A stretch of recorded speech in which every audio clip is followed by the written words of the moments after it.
Please welcome the President of the United States, accompanied by the President of Ukraine, the Prime Minister of Great Britain and Northern Ireland, and the President of the European Commission.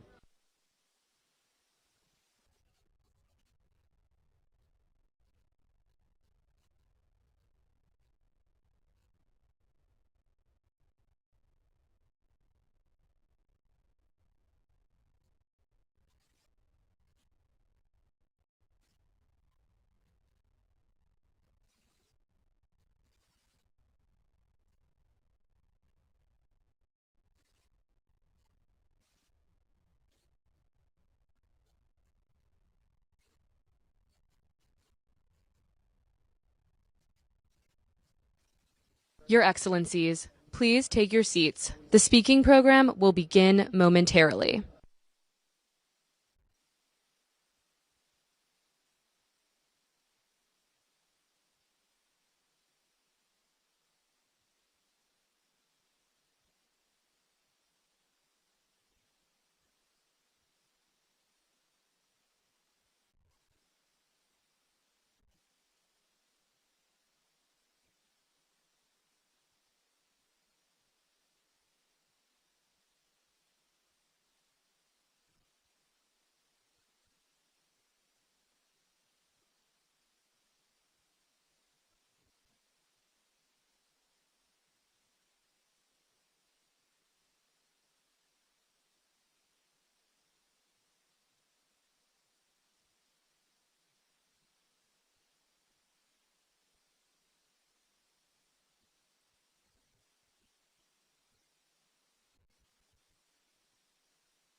Distinguished guests, please welcome the President of the United States.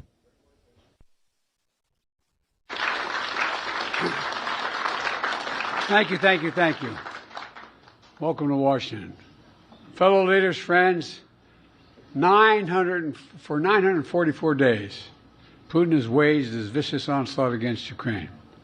For 944 days, Ukraine people have stood unwavering, unbroken, and unbowed. Today we're launching the joint declaration of support for Ukraine, recovery, and reconstruction to make it clear we stand with Ukraine, now and in the future. That starts on the battlefield. I'm determined to ensure that Ukraine has what it needs to prevail in its fight for its survival. Tomorrow, I will announce a series of actions to accelerate support for Ukraine's military. But we know Ukraine's future victory is about more than what happens on the battlefield. It's also about what Ukrainians do to make the most of a free and independent future, of which so many have sacrificed so much. With this declaration, over 30 countries and the European Union have made important commitments. First, as Ukraine continues to make necessary reforms to fight corruption, we're committed to providing Ukraine with the resources it needs to build back stronger than it was before. Folks, it's no secret.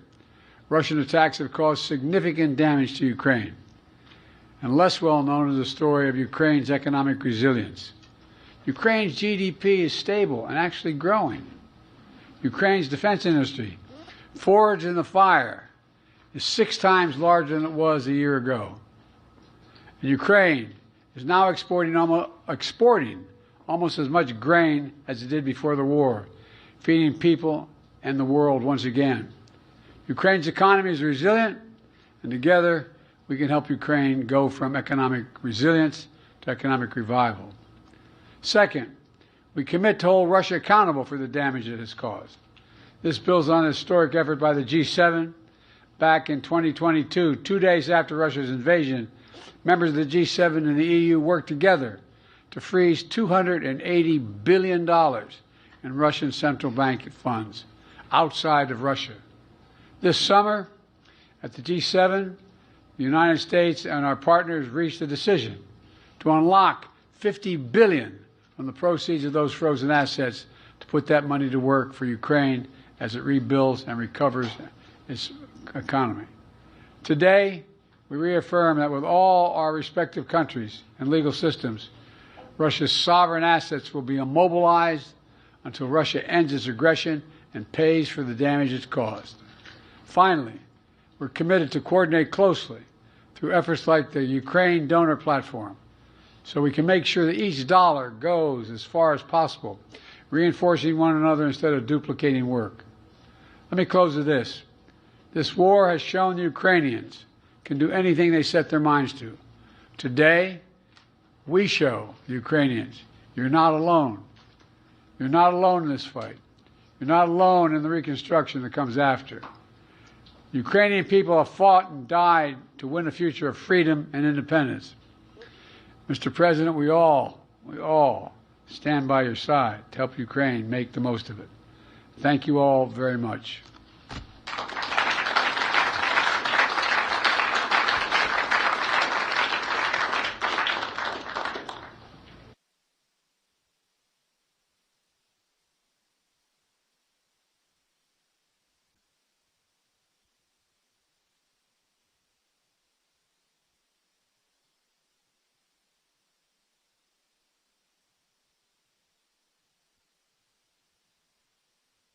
Distinguished guests, please welcome the President of Ukraine.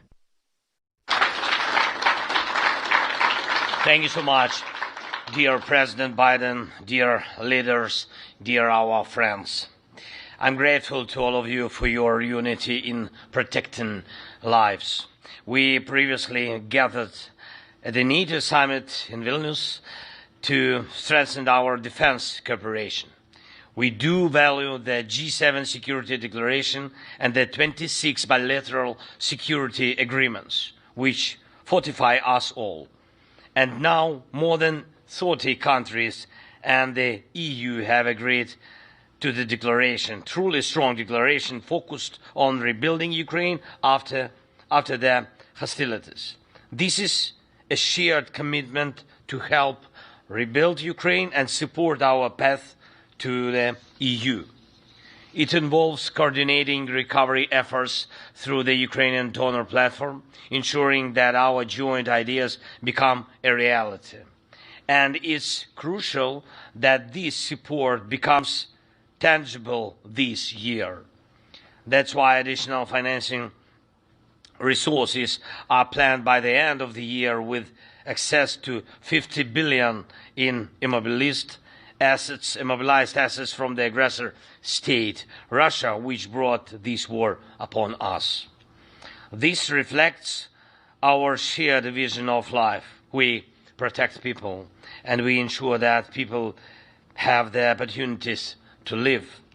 And it is absolutely justified that those who help us withstand now will be the first to benefit together with Ukraine from the large-scale reconstruction. Security and prosperity are tightly intertwined, and one cannot exist without the other. Sadly, throughout history, wars have too often shattered the destinies of generations, lasting a few years, but poisoning lives for decades. Together we can prevent this now. We must not leave behind ruins that would spread resentment and bitterness after this war. This task can only be achieved together. After the devastating Second World War, the Allies launched the Marshall Plan, which gave peace the strength to become truly lasting. And today we are laying the foundation for a similar architecture of recovery, one that will promote peace for Ukraine and all of Europe and the general welfare. I thank President Biden and all you, France and Italian Prime Minister Giorgia Meloni for their supporting in organizing today's meeting and for their unwavering leadership in protecting our lives. Thank you all, my friends, and I am confident life will prevail. Thank you. Slava Ukraini.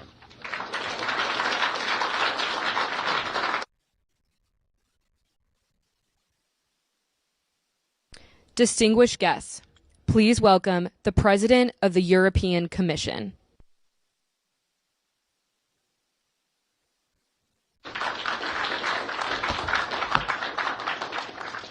President Biden, President Zelensky, fellow leaders.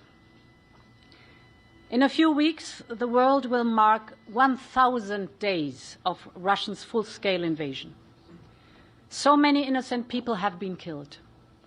So many cities have been razed to the ground. So many families have been torn apart. One day we will know how many young men and women were killed in this imperialistic war. But there's something we already know today. Peace cannot be taken for granted. We have to stand up for it every single day. No one wants peace more than the people of Ukraine. A just and lasting peace. Peace is not only the end of fighting. Peace is not simply the absence of war. Peace is a settlement that makes war impossible and unnecessary. We must put Ukraine in the strong condition of negotiating such peace. And this is why the integration of Ukraine in the European Union is for us at the heart of our peace efforts. Putting Ukraine in a strong position is also about the economy. The G7 partners in Puglia announced the $50 billion loan to Ukraine, and I'm pleased to confirm that Europe will be providing up to 35 billion euros. This loan will be repaid by the windfall profits of the immobilized Russian assets. In other words, it is Russia who pays for the damages it caused. And Volodymyr, today you described how Russia tries to plunge Ukraine in the dark by massively targeting your energy infrastructure. Rest assured, together with our partners, we are repairing, reconnecting, and stabilizing the energy supplies.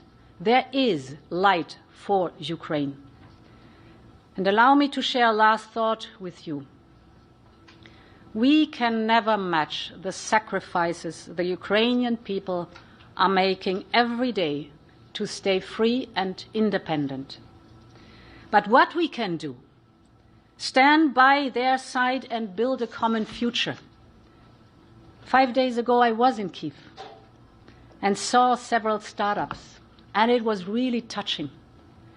Despite the war, Ukraine is blessed by the daring entrepreneurial spirit of its young people. Ukraine is becoming one of Europe's most digitized economies. Macroeconomic conditions are stable. Inflation is under control. But most importantly, Ukraine is actively reaching out to the world with its peace formula. And this is what the brave people of Ukraine deserve: a just and lasting peace. Thank you.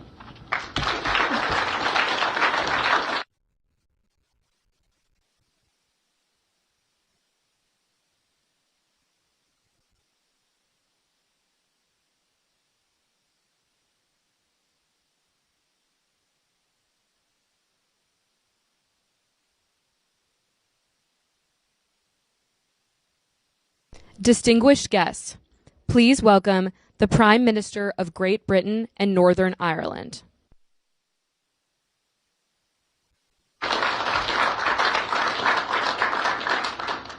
Thank you, President Biden and President Zelensky. It is important that we meet here today as the world comes together for the General Assembly, because this group is united in its determination to stand up for the UN Charter in Ukraine. Russia's invasion is against everything the UN stands for, so it must be met with strength. International law must be upheld. None of us want this war, and no one wants to put it an end more than Ukraine. But so long as Putin continues this aggression, we will support Ukraine to defend its land and its people. That is why the UK has committed to provide £3 billion in military aid every year for as long as it is needed. And it's why we're investing in Ukraine's defence industry. We must redouble our efforts to help Ukraine push back and show Putin he cannot win this illegal war.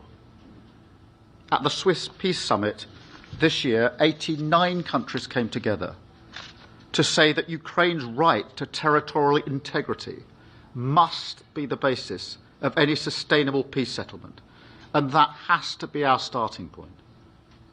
And our commitment goes far beyond military aid. We're providing help for communities on the front line, help for energy infrastructure, recovery and reconstruction, from everything from solar panels on hospital rooftops to generators in Kharkiv and Odessa.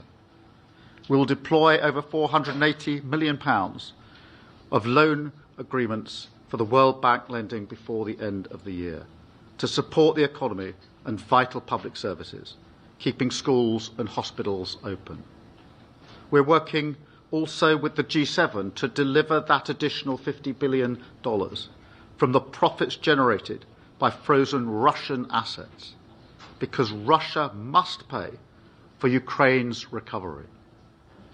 Like everyone here today, I want to see Ukraine thrive as a strong, modern, prosperous European nation.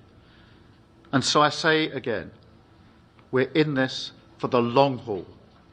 Thank you all. Slava Ukraini.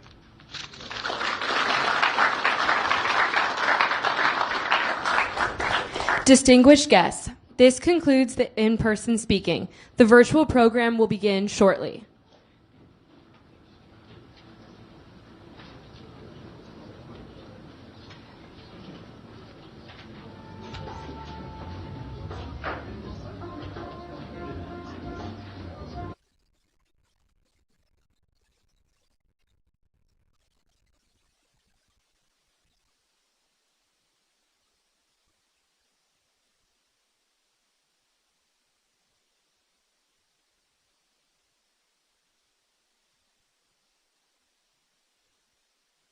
Distinguished guests, please welcome the Prime Minister of the Italian Republic.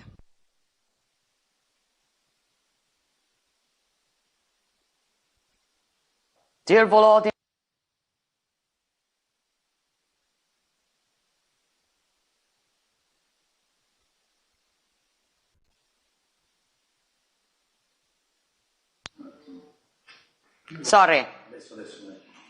Good evening, dear Volodymyr, dear Joe, dear colleagues.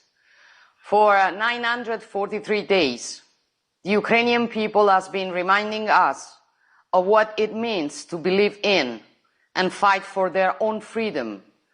And our cohesiveness has secured Ukraine the support it needed.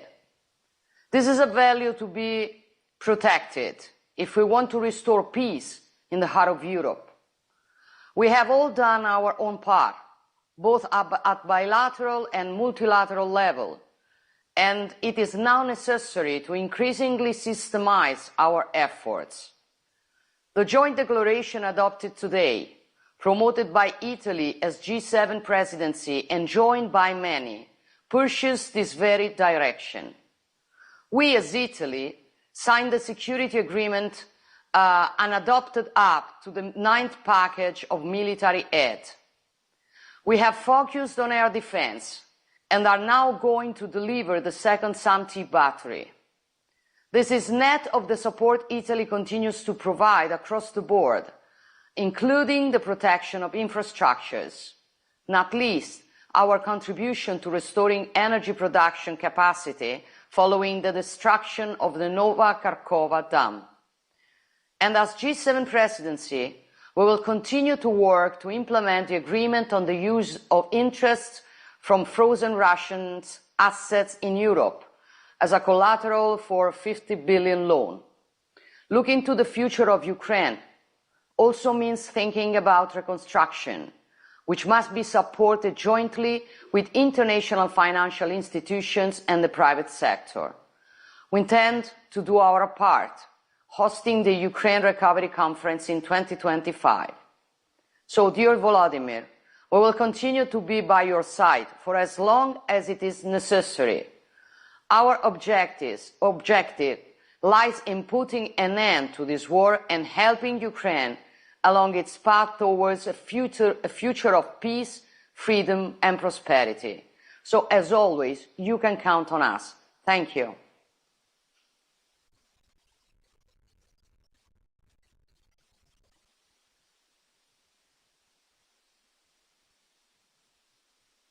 Distinguished guests, please welcome the Prime Minister of Canada. Hello, my friends. I'm sorry I couldn't be with you, but I needed to be back in Parliament here in Ottawa. Volodymyr, very happy to join with you virtually and all our other G7 partners. Thank you, Joe, for hosting this. Good to see everyone here.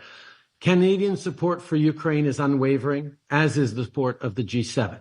I'm proud to endorse the joint declaration of support for recovery and reconstruction of Ukraine.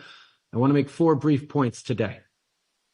1, we support your continued diplomatic efforts towards a just and lasting peace, including through the peace formula. I was honored to attend the Summit of Peace in Ukraine and Switzerland last June, where I committed to Canada hosting a foreign ministers meeting on the human dimension. Well, I'm pleased to announce that we will host this meeting here in Canada on October 30th and 31st, which we will co-chair with both Ukraine and Norway. And I certainly hope that all of you will be sending your foreign ministers to join with us in this important meeting where we can contribute to the return of deported children, detained civilians, and prisoners of war. Second, on security and military assistance, Canada is determined to continue to work with Ukraine and partners to provide you with all the support you need to achieve victory against Russian aggression. We're providing Ukraine with $500 million in new military assistance that I announced at the NATO summit in July, and we're considering more areas of critical and urgently needed support such as drones, artillery, armored vehicles, and fighter pilot training. We will continue and continue to be there with you as long as it takes.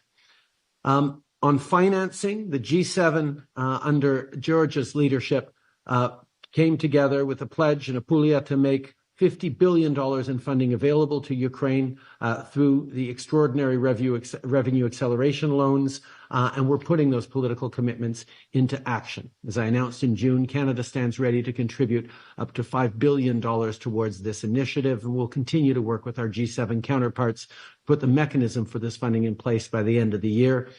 And finally, on recovery and reconstruction, we will continue to support Ukraine's vision for its recovery and reconstruction. We'll continue to support an inclusive recovery approach that ensures the voices of women, marginalized groups, and civil society are at the heart of Ukraine's path forward.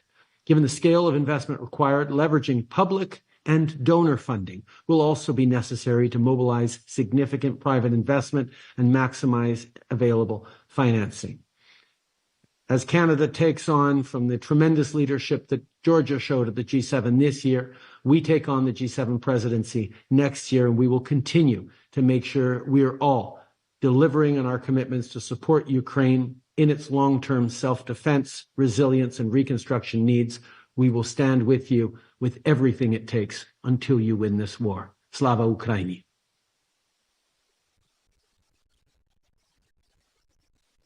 Distinguished guests, this concludes the virtual speaking program. Thank you for joining us.